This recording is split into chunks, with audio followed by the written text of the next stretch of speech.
Hi, I'm Erika Waycaster, and I'm the head coach at Pellissippi State Community College, and this is No Playbook Podcast. All right. Thanks so much for checking out the show. It's the podcast featuring real recruiting stories from athletes and coaches from the East Tennessee area. My name's Casey. Today, Coach Erika Waycaster joining the podcast. She's the head volleyball coach at Pellissippi State. She talks about what it's like from a coach's perspective, what she's looking for out of recruits, and even more helpful, what she's specifically not looking for, kind of red flags from recruits that she's considering. She also shares some unforgettable sports memories, and she talks about just what it's been like being a part of a brand new athletic department there at Pellissippi State. Great interview. Make sure you stick around for the whole thing. This episode is sponsored by Stinnett Collision. Reach out to them if you're in need of automotive repair. They've got locations in Sevier County and in Maryville. Getting to Coach Erika Waycaster right after this. Sit tight. Hi, I'm Zach Stinnett, third-generation owner of Stinnett Collision. As a proud supporter of Tennessee athletics, we know that every game counts. When a collision puts you out of play, we're here to get you back in the game. Family-owned since 1965, Stinnett Collision now has locations in Maryville and Sevierville. With double the space and a team of certified technicians, we'll tackle your repairs and get you back on the road in no time. Don't let a collision sideline you. Visit Stinnett Collision today. What am I looking at behind you here? Is this the state tournament? No, it's the final bracket for our conference tournament. So very nice. You guys did have a very good year this year. we sure did. Yeah, we had a great year. We had a really, really great year. How does that happen so early in the stage of the whole athletic department? It was a whirlwind, to say the least. I think it's been really exciting to be a part of it. But I mean, how did it happen? I think it's taken a really long time and a lot of hard work to kind of get here at many different locations that I've been at. So, I mean, I think it's just blood, sweat, and tears and buying into the process. I think the girls really bought in, and we had a really good system and a really good thought process of kind of what we wanted this year to look like that. And we achieved that goal. So it was incredible. So now you mentioned you have been at a few different stops. Do you think on this level of volleyball, is it just because you're not, I don't even know a team to pick, but some D1 school that's able to pay the best athletes. So is it the system that sets a college in this division apart from others? Yeah, I think so. I think we have a really unique situation in junior college in general in Tennessee with the free tuition option. I think if you graduate from a Tennessee high school, you automatically get free tuition at a Tennessee junior college. So I think that sets it up to be a little bit more interesting in that regards with keeping the local kids local, especially for volleyball. We have less of the influx from different states and out of not foreign exchange, but foreign students and things like that. So we have a little bit more of homegrown type of atmosphere within our college programs. And I think it does make it a little bit interesting because I have some kids that compete against people that they played against their whole entire high school career, and then they come to college. But I think the level of play is definitely different when you get here and you get settled and you're putting a bunch of the better pieces together to see kind of what the final product will be. But I do think it gives a very unique situation to quite literally junior college in general. So what about the local competitive teams like K2, for example? Mm-hmm. Do those feed into the junior college experience very often? Yeah, so I have a pretty decent amount of kids from the Club K2 on my team, and just local clubs in general, not just K2. I've got some Club Unite kids, K2 kids that have played at smaller local clubs.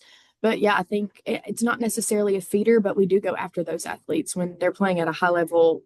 They're playing at high level clubs. I think it's important to try to keep them local if we can and give them that at-home opportunity, but college opportunity as well, and whatever sets them up for most success in their future. But yeah, we would definitely go after them. I think it would be silly not to when they're right here in our back door and such a wonderful product of volleyball from all local areas. I think it would be silly to not go after them. So I mentioned before about when you kind of started the program, or the whole athletic department is very, very new. Mm-hmm. Was it difficult to kind of even educate some of these potential recruits that, hey, we're here, we've got something that we're working on, it's going to be great? Yeah, that's a really great question. I think I came into Pellissippi knowing what I wanted to do and what I wanted to achieve. And I said that from the interview process all the way until currently right now.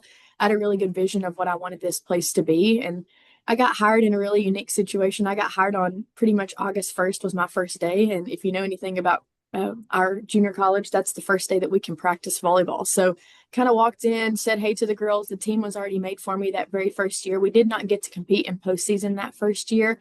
So we're on year 3, but second year of competition, like postseason competition. So to be able to achieve what we did in 2 competition years has been absolutely incredible. And it's like I said earlier, it's been a whirlwind. It's been so wonderful. But like I said, I had a very clear vision of what I wanted to do. I had a really great 5-year plan and achieved the 5-year plan a lot sooner than we anticipated. But I think it's been a wonderful process. And this group of sophomores that I have who were like my first recruiting class that I really put together, I was very honest with them from the very beginning. I told them we're going to struggle that first competition year. We're going to have to fight day in and day out to get better and to prove ourselves because they saw what our product was the first year. And I said we're building something incredible here, and they bought into what we were doing. And I told them I really have high hopes that we're going to be able to put 2 classes together, and your sophomore year will be the year that we're kind of ready to really rock and roll. And they took a big leap of faith and bought into what we had. And you saw that every day in the gym. They were really committed to the process. Even in the spring of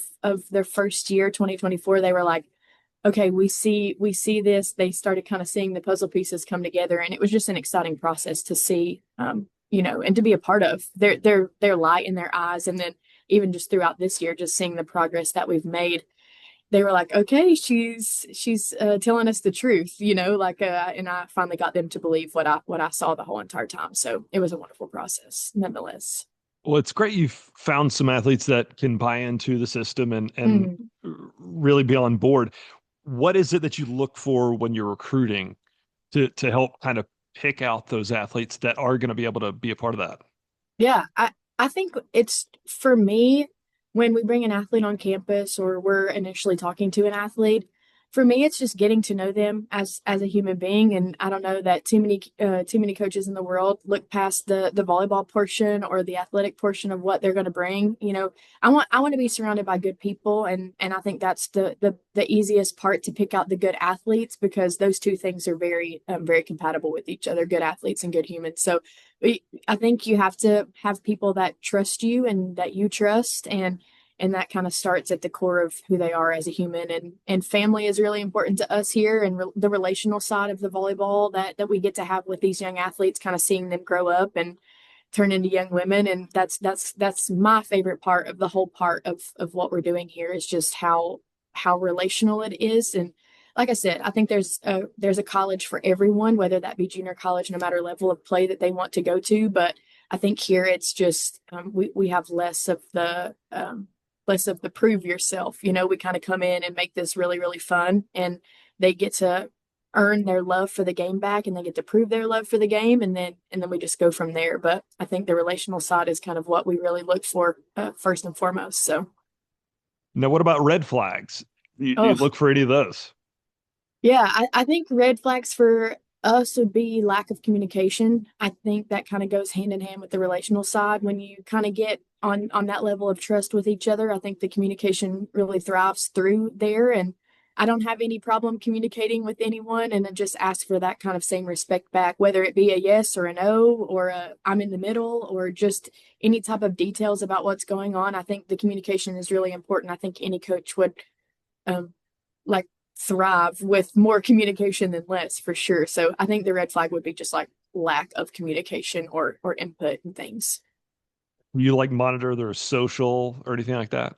I think that's a little less of that. I think more so it's just kind of encouraging them to make those good decisions with what they're doing and kind of leading them in the right direction. But I have a ton to take care of on that side. So like I said, just encouraging them to make good decisions and hoping and praying that goes, but less of the monitoring than just the encouragement to make better Yeah. decisions or good decisions, and kind of knowing what situation they're in. They're in a unique situation with being followed by young athletes, school admin, just quite literally everything in between. So just like I said, encouraging them to make those good young adult decisions on their own. So Yeah.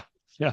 And even for like high school players right now, they should already start making those kind of oh decisions. yeah, yeah, yeah. It's important to know that you kind of have eyes everywhere. And I think that goes for everybody that has social media, myself included. I think, I'm talking about the athletes having eyes on them. I think the same thing goes from the top all the way to the bottom. So just kind of leading by example in those scenarios and not hoping for the best, but that's how it works. So now talk about your journey that landed you with this head coaching gig. Yeah, it's been a long one. So I was an assistant coach in this conference for 7 years before I took over at Pellissippi. I'm headed into year 3, so this coming fall will be my 10th season coaching college volleyball, which is really cool. And I was at Walter State Community College as an assistant coach before, and really spent a lot of time learning the process and getting the grind down. I think we had a really successful system going on at Walter State, and it gave me a lot of good foundation of what I wanted to do with my name at the front of a program. And I think it's been a really cool process to see on the other side of things, just being able to compete against and see and like I said, everybody in this conference is really awesome. I think everybody has a really good intention of what we're doing with the junior college level of play in Tennessee. And it's just exciting to see it keep growing. But that's been my process. Like I said, was an assistant coach for 7 years and got the opportunity to kind of take over here, and wasn't necessarily looking for a head coaching position, wasn't really looking for any position at the time, but this opportunity opened, and could not skip up on the opportunity to put my name in the hat and see what happened. And here we are. So Yeah. And it sounds like, it was a great win for the school because they had somebody that was local and had yes. a lot of experience. So that's That's great awesome. all Yeah. around. Thank you. Thank you. Yeah. What about something that very few people know about you? That's also a really good question. It kind of goes back to the athletic side of things.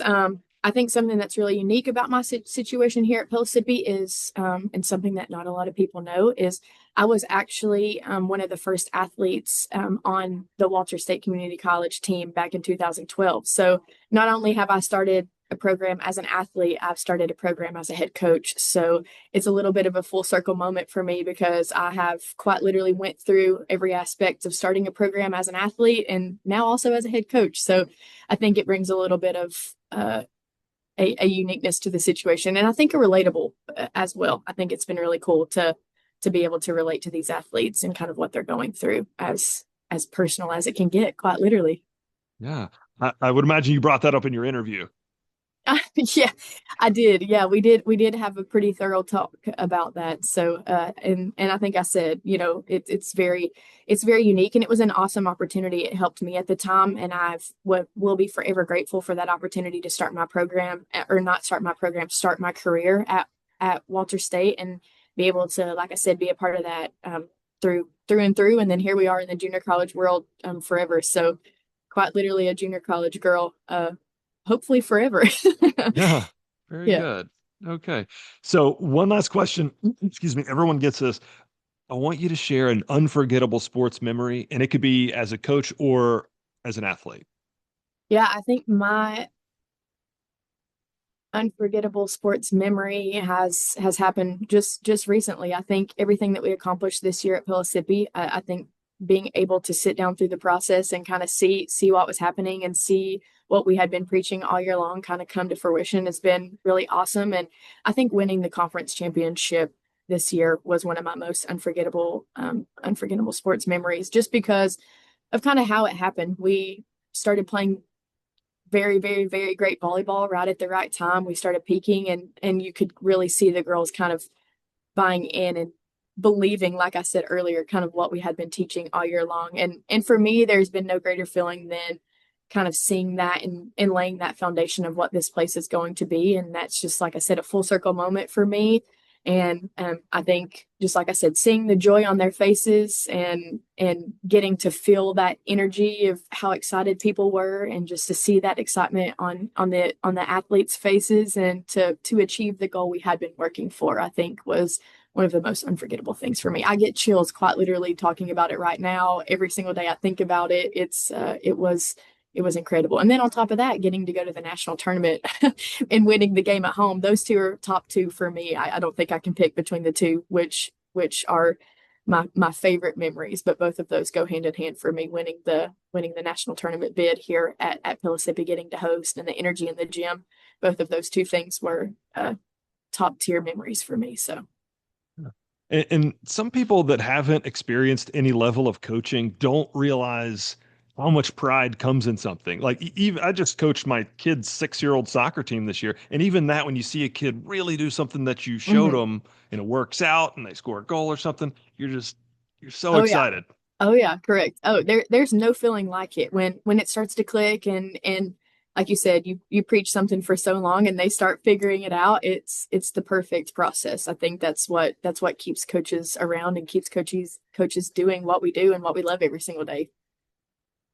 Very good. I am going to put this together and I'll have it out on Monday. Awesome. Sounds great. Thank you so much for your time. Thank you so much. Appreciate it. Of course. Thanks.